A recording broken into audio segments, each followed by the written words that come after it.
नमस्कार दोस्तों, कैसे हो आप सभी। मैं उम्मीद करता हूँ कि आप सभी अच्छे होंगे और मस्त होंगे।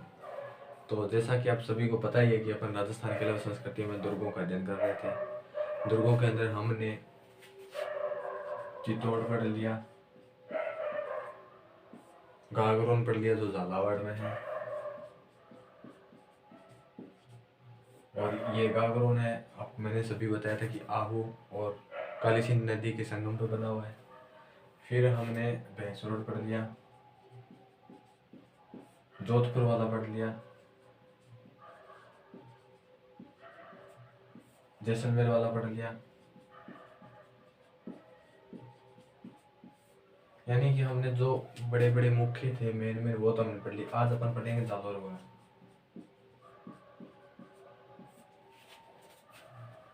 जालौर का पढ़ेंगे आज अपन। जालौर के अंदर क्या हुआ था, इसका पुराना नाम क्या था, इसके निर्माता कौन थे, इसके अंदर कितने साक्य हुए, सबका अध्ययन करेंगे अच्छे से।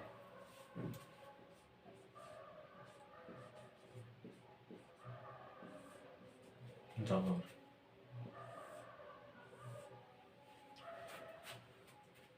अब बात आ जाती है कि जालौर का पुराना नाम क्या था।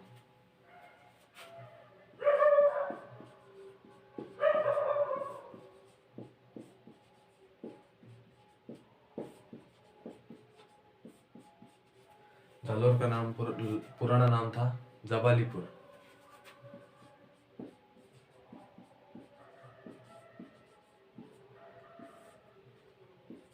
अब ये बात आ जाती है कि ये जबालीपुर नाम है, ये कौन से शिलालेख से मिलता है। तो मैं आपको बता दूं, ये अपन को बिजोली शिलालेख से मिलता है। बिजोलिया शिलालेख। फिर अपन नेक्स्ट बात करते हैं कि इसके उपनाम क्या आते हैं। तो इसके जो उपनाम होते हैं वो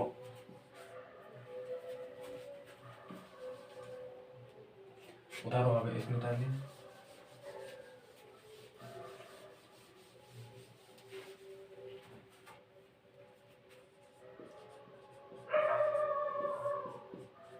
इसके उपनाम होते हैं सुवर्णगिरी, सुवर्णगढ़ और कनकाचल।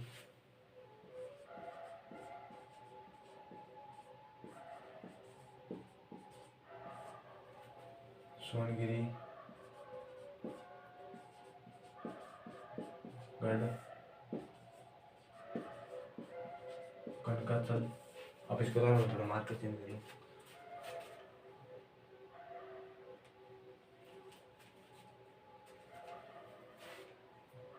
फिर अपर सोनगढ़,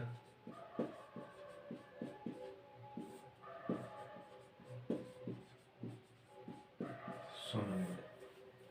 तो उपनाम सुवर्णगिरी, सुवर्णगढ़, कनकाचल और सोनगढ़ और सोनलगढ़। तो जैसा कि आप सभी को पता है कि इसके इतने हैं। ये कनकाचल पहाड़ी पे बना हुआ है, कितनी ऊंचाई पे बना हुआ है, ये सब बातें अपन आगे करेंगे। ठीक है, आप इसको उतारो।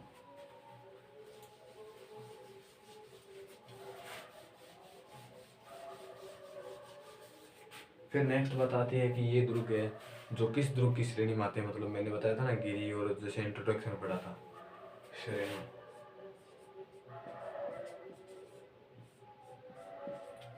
तो ये गिरी और वन दुर्ग की श्रेणी में आता है।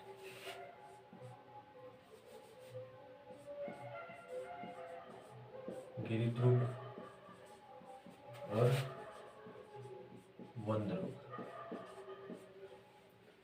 फिर बात आती है कि इसका निर्माण किसने कराया। तो निर्माण करवाया था, जैसे इसमें दो तथ्य मिलते हैं। एक तो अपने इतिहासकार थे डॉक्टर दशरथ शर्मा, उसके अनुसार तो नागभट्ट प्रथम ने करवाया था। और एक अलग ये मिलता है कि जैसे 10वीं शताब्दी में परमार शासक राजा धारावर्ष ने करवाया था निर्माण। निर्माण इसके दो तथ्य हैं। पहला,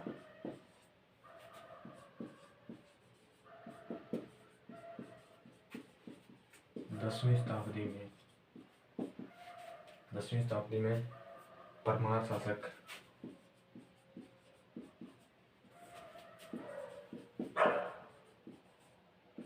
परमार शासक राणा वर्ष ने करवाया।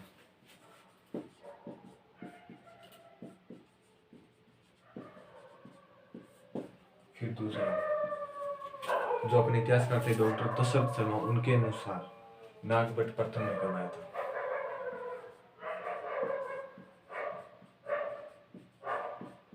इतिहासकार डॉक्टर दशरथ शर्मा, डॉक्टर दशरथ शर्मा ने के अनुसार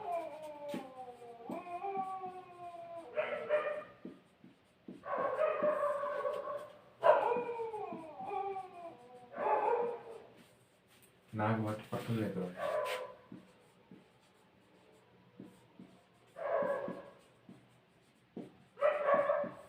उतारो इसको, नेक्स्ट बात करते हैं। फिर ये जो कनकाचल पहाड़ी पे बना हुआ है, कितनी ऊंचाई पे बना हुआ है, ये सब अपन बात करेंगे। उतारो आप इसको।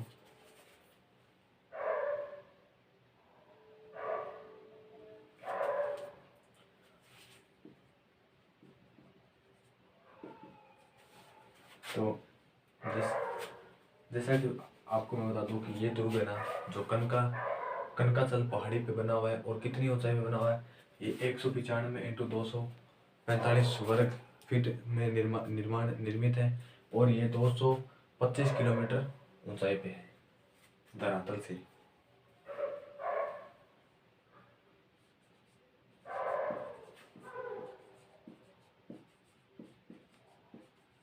ये कनकाचल पहाड़ी पर,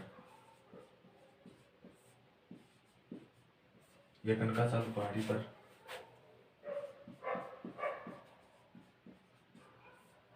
गोलाई से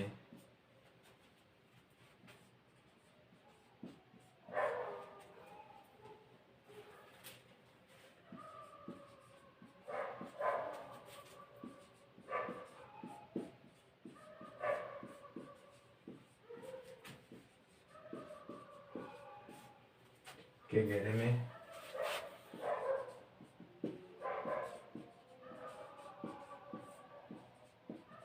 बताता हूँ आप इसको।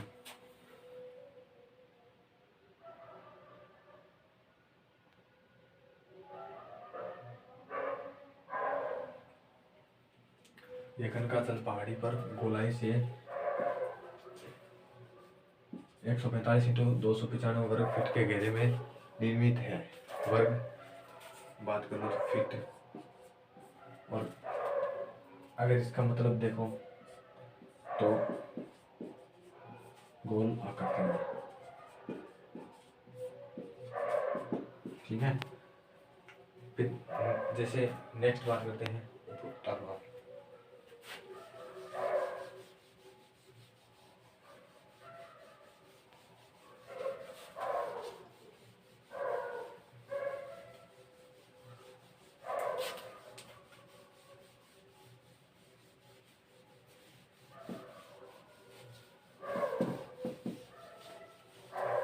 जैसे इसकी बात आ जाती है कि ये जमीन से कितना ऊंचा ऊपर है, तो ये 425 मीटर ऊंचा है।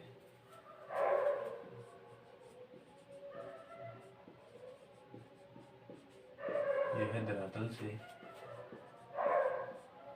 ये धरातल से 425 मीटर ऊंचा है। फिर अपन अगर नेक्स्ट बात करते हैं कि तो जो ये कनकाचल जो पहाड़ी है, ये पहाड़ी क्यों है, जैसे देखो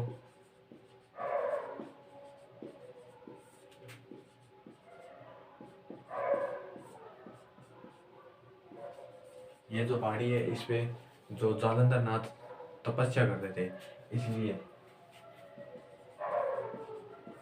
मतलब जालंधर नाथ इस पहाड़ी पर तपस्या करते थे, इसलिए ये विकसित हुई थी, प्रसिद्ध हुई थी इस पहाड़ी पर।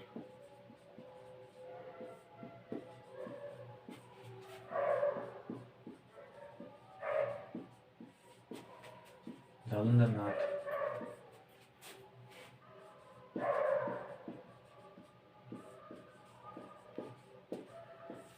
नाथ तपस्या करते थे,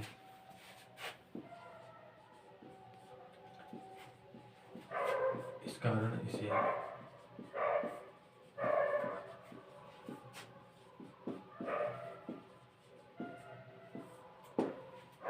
गढ़ कहते हैं। तो आप इसको कनकाचल पहाड़ी है क्योंकि इस पे जो जालंधर नाथ है तपस्या करते थे, इस कारण इसे जालंधर गढ़ कहते थे।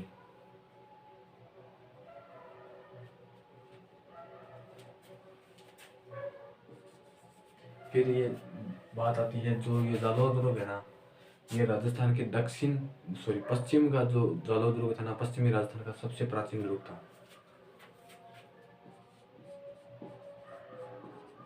जालोर दुर्ग, जो जालोर दुर्ग था वो पश्चिमी राजस्थान का सबसे प्राचीन दुर्ग था। जालोर दुर्ग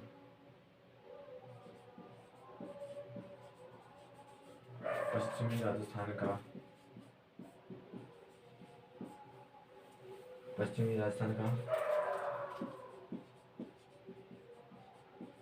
सबसे प्राचीन दुर्ग था। बताओ, मैं साइड में हो जाता हूँ, आप इसका स्क्रीनशॉट ले लो। फिर अपन नेक्स्ट बात करेंगे इस दुर्ग की स्थिति को देखकर किसने कौन से कथन किए, किसके बारे में किए, सब अपन बात करेंगे। बताओ उसको।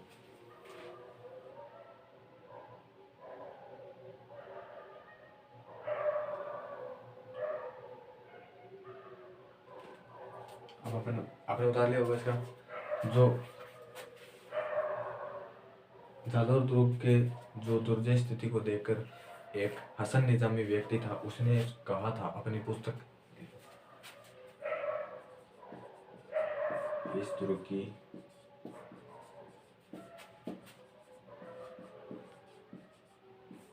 की दुर्जय स्थिति को देखकर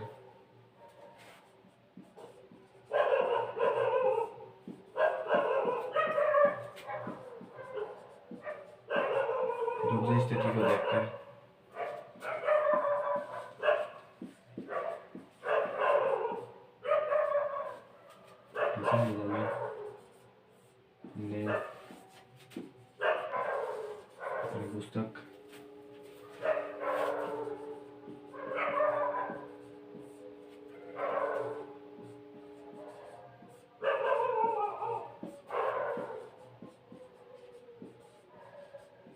ताजुल मासिम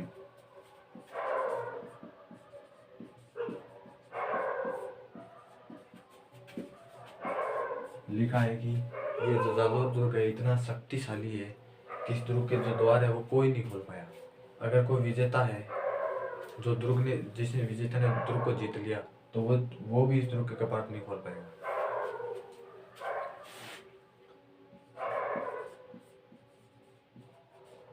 ये दुर्ग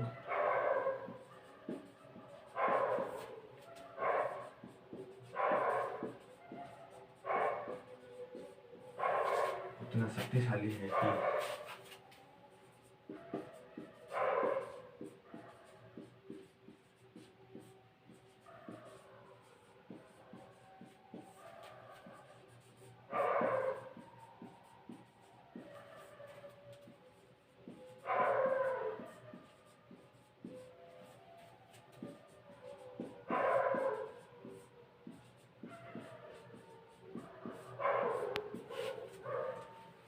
फिर अपन नेक्स्ट बात करते हैं कि तो 1311 ईस्वी में अलाउद्दीन खिलजी ने इस दुर्ग को जीत लिया और इस दुर्ग का नाम जलालाबाद कर दिया था। और 1311 ईस्वी में ही प्रथम साका हुआ था अलाउद्दीन खिलजी और कानर देव सारंगरा के मध्य।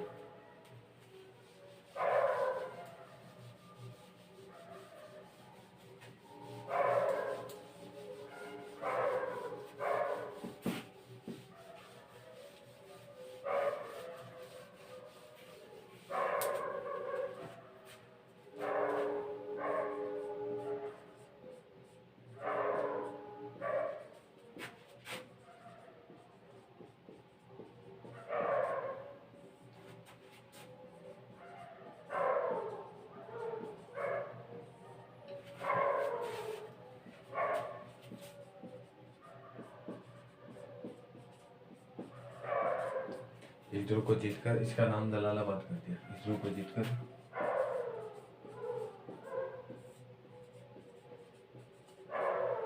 इसका नाम जलालाबाद कर दिया।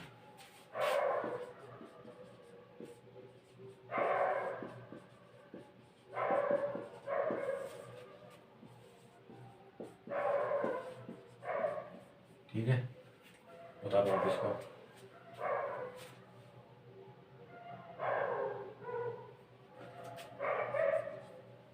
फिर अगर अपन बात करते हैं इस दुर्ग के अगर आगे नेक्स्ट, तो जो मारवाड़ के शासक थे ना, तो उनकी जो सुरक्षित कोस्ट थी वो इसी दुर्ग में रखी हुई थी।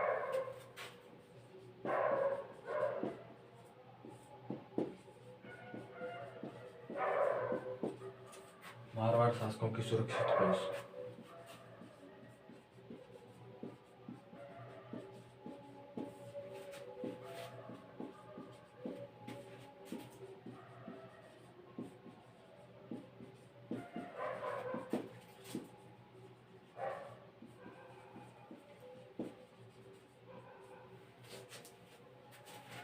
फिर अपन अगर जैसे देखो 1311 ईस्वी में अलाउद्दीन खिलजी ने इस दुर्ग को जीतकर इसका नाम जलालाबाद कर दिया। फिर मारवाड़ शासकों की सुरक्षित कोस्ट इसी दुर्ग में है। और ये तो मैंने आपको बता दिया कि इस दुर्ग की दुर्ग स्थिति को देखकर हसन निजामी ने अपने ताजुल मासिम पुस्तक में लिखा था कि ये दुर्ग इतना शक्तिशाली है कि इसके कपाट कोई नहीं खोल सकता, इन दरवाजे कोई नहीं खोल सकता।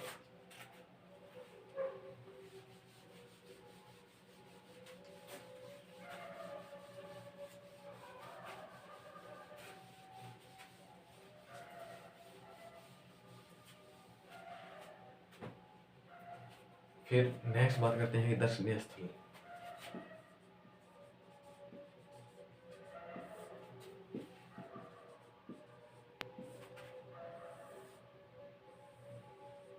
ठीक है, शहरी मंदिर।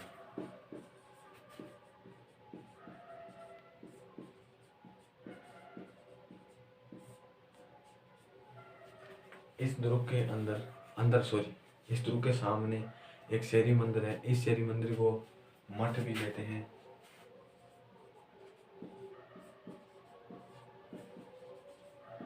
इसे मठ भी कहते हैं तथा इसको शिवालय भी कह सकते हैं अपन।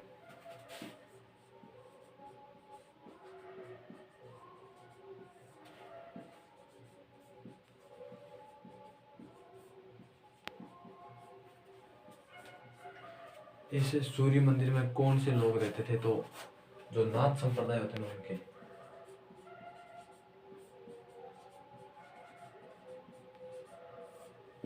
उतारो आप इसको। नेक्स्ट अपन बात करेंगे 2 नंबर।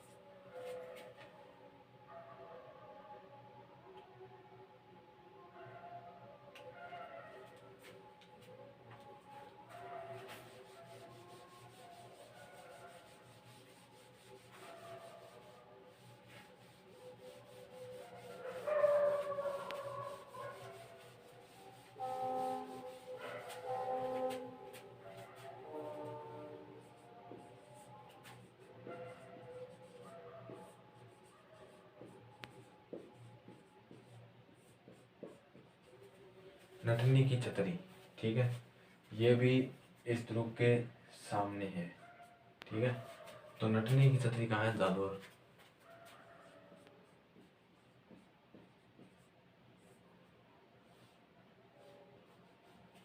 फिर आपसे पूछ लिया जाए, अगर ये ध्यान से देखना इसको, नटनी की छतरी, आपसे पूछ लिया जाए कि नटनी का चबूतरा,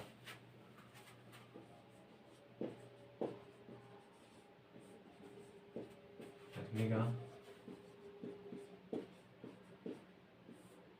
चबूतरा, तो मैं आपको बता दूं कि नटनी का चबूतरा है जो पिछोला जिले के किनारे है।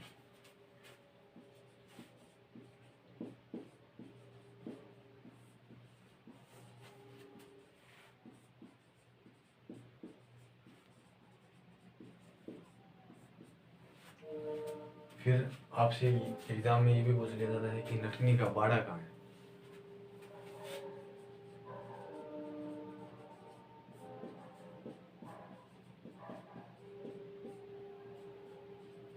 तो मैं बता दूं कि नटनी का बाड़ा है वो अलवर में है, अलवर।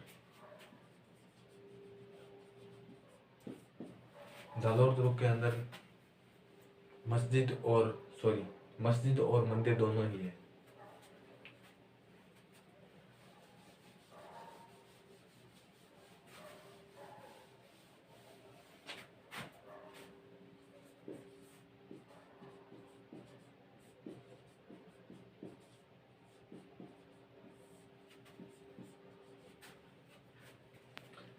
तोप मस्जिद। तोप मस्जिद का निर्माण किसने करवाया था? परमार राजा भोज ने करवाया था।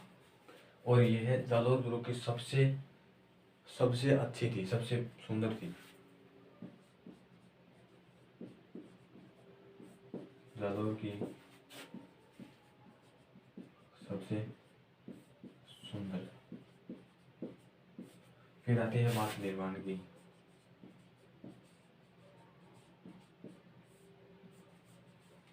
इस दुर्ग का सॉरी इस मस्जिद का निर्माण किसने करवाया था? इसका निर्माण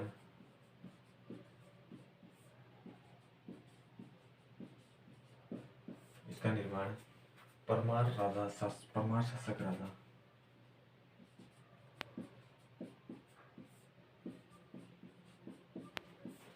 परमार राजा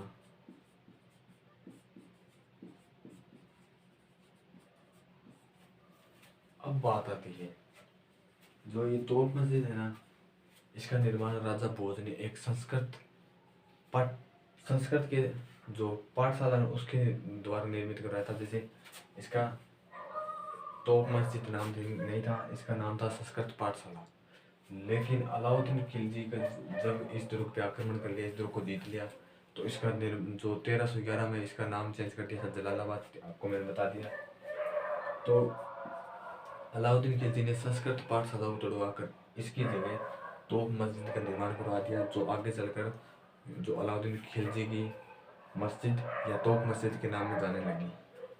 इसका नाम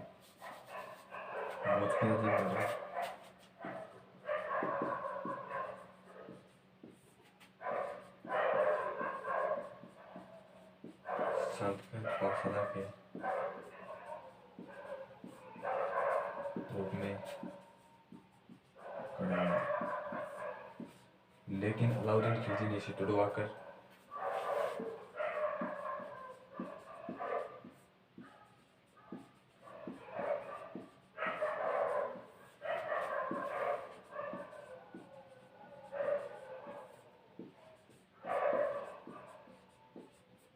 इसे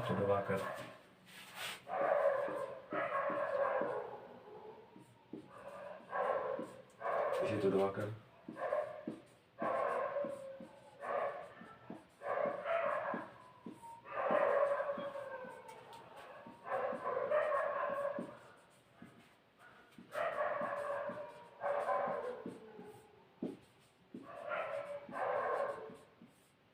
निर्माण करवाया।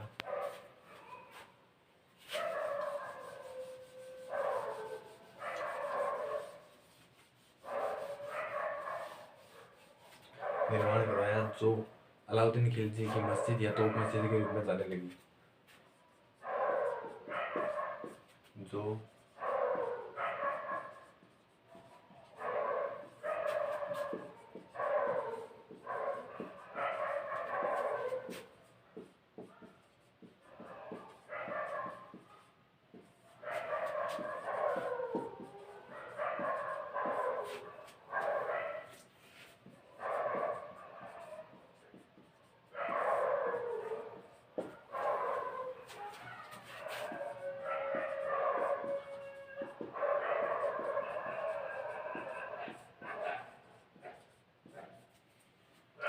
फिर नेक्स्ट बात आती है कि इस दुर्ग में कितने साके हुए थे। इस दुर्ग में कितने साके हुए थे, लेकिन मैं उससे पहले आपको बता दूं कि जालौर दुर्ग के अंदर स्वर्ण मंदिर भी था।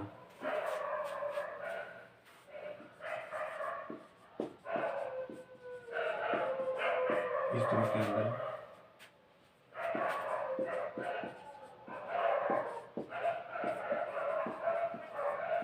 दुर्ग के अंदर मलिक साहब पीर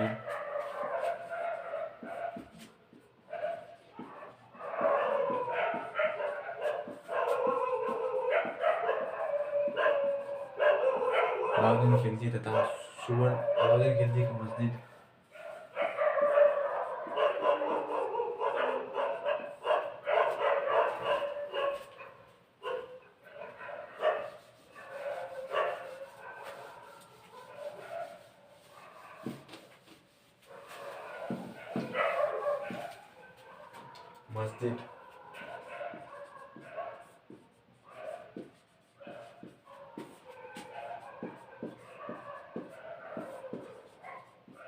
मस्जिद तथा स्वर्ण मंदिर था। ठीक है, फिर नेक्स्ट बात करते हैं शाखा की। शाखा, इसमें एक ही शाखा हुआ था 1311 में अलाउद्दीन खिलजी और कानर देव सोनगरा के मध्य।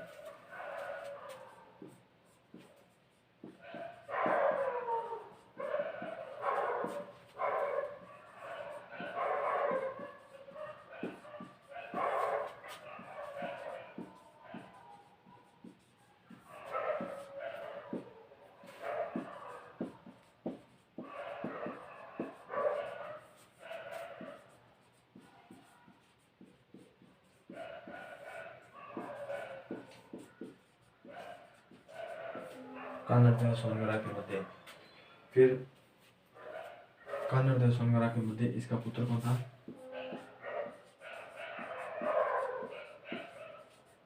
वीरमदेव। अब ये बात कही जाती है कि जब अलाउद्दीन खिलजी ने जालौर पर आक्रमण किया तो कानर देव सोनगरा के मध्य समझौता हो गया था और वीरमदेव को अलाउद्दीन के दरबार में भेज दिया था। अब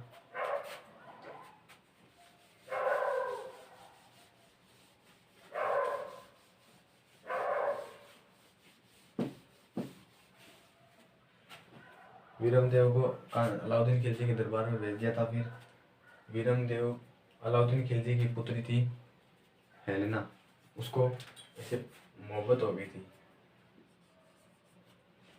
आप इसको उतारो। अलाउद्दीन खिलजी 1311 खिलजी कानर देव सोनगरा के मध्य वीरमदेव। ठीक है,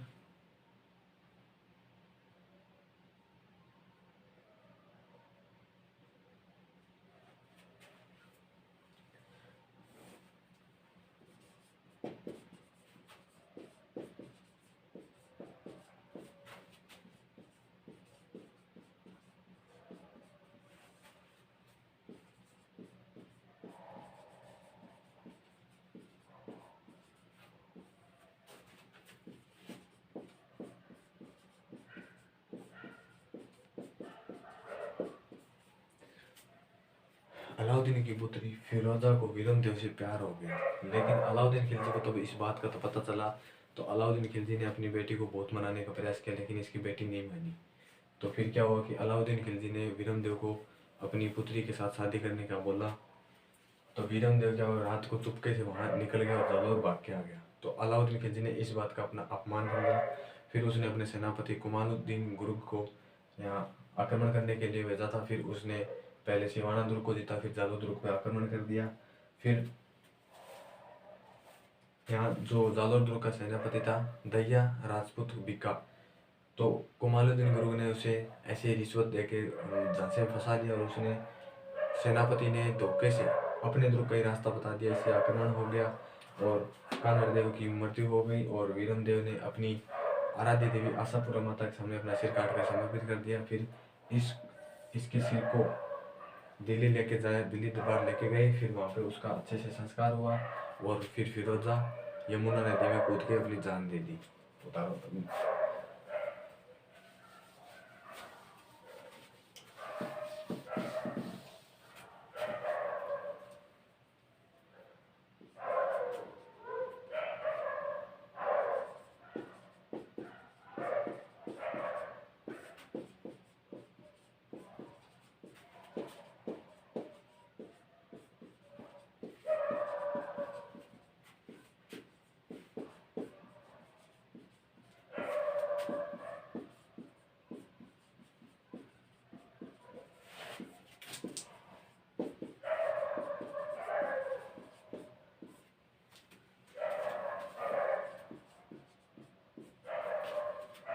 आक्रमण किया। फिर ये साका 1311 में हुआ था। ठीक है, तो जब वीरमदेव को इस बात का पता चला कि मेरे पिताजी की हत्या हो गई, डेथ हो गई और सभी राजपूत नारियों ने जौहर कर लिया और सब कुछ हो गया, तो फिर बाद में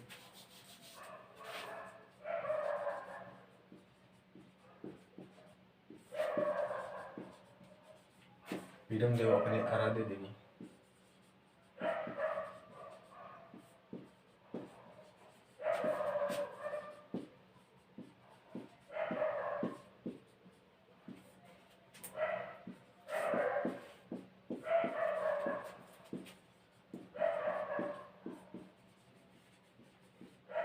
अपना सिर काट कर रख दिया।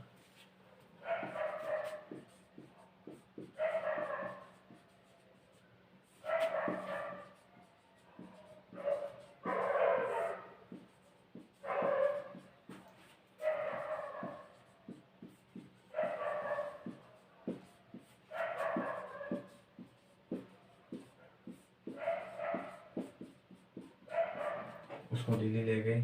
फिर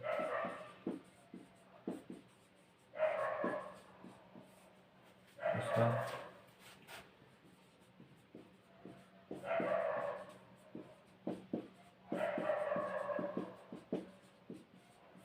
आखिरकार वो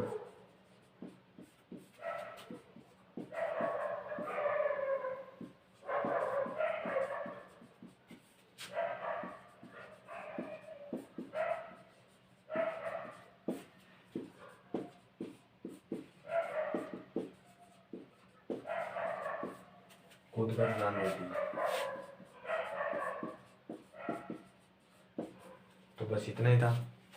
वीरमदेव अपने राधे देवी आशापुरा के सामने अपना सिर काट कर समर्पित कर दिया। उसके बाद में उसके सिर को दिल्ली ले जाया गया, अच्छे से दाह संस्कार और फिर उसका यमुना नदी में कूद कर जान दे दी फिरोज ने। तो आज अपनी क्लास यहीं ख़त्म करते हैं और गल्लो ध्रुव को हमने अच्छे से पढ़ लिया।